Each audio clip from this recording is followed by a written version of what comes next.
Well, good evening, Heavy Duty Motorcycles here in Mansfield. I thought I'd show you this beautiful Vrod. It's a CVO Screaming Eagle version that I've just delivered to the customer. It's a little bit cramped in here, but it's got its own custom built little home that's just been finished in time for it to be returned, because this is a much loved bike. And what the customer asked us to do it's a 2005. What he asked us to do is do a complete overhaul and do anything at all that required doing. There were some presenting issues, like some electrical faults, an oil leak, one or two other things, but it's also had obviously a complete service, valet, new tyres, brake pads, master cylinders, repair kits fitted.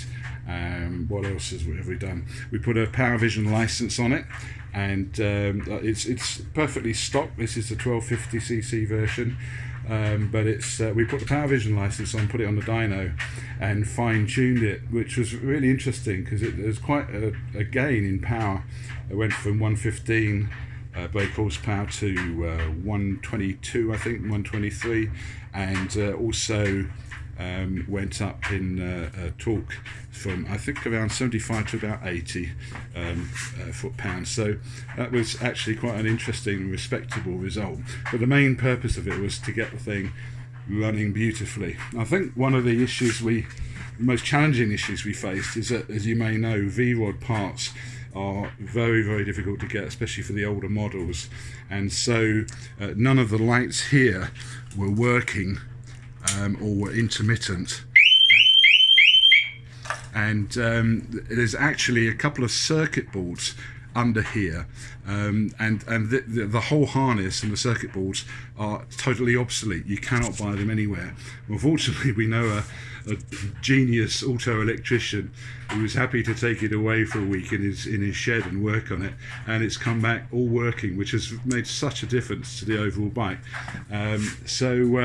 Yeah, really pleased with the way this has turned out. I think the customer is pleased. You pleased, Chris? Delighted. He's delighted. Do you want to come and show your face, or would you rather remain? No, you're right. He wants to remain anonymous, but he's very pleased. And I think the next thing that Chris is looking at doing is these beautiful. These are the original wheels, but unfortunately, the chrome, as tends to happen, has started to go. You can't see it there, but it started to go.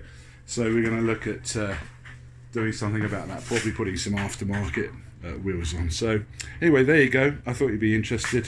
What we've done is a beautiful looking bike, isn't it? Very unique Screaming Eagle paint scheme, and the valet's really brought it up. It looks showroom condition. Okay, so Heavy Duty Motorcycles signing off. Thanks for watching. Bye now.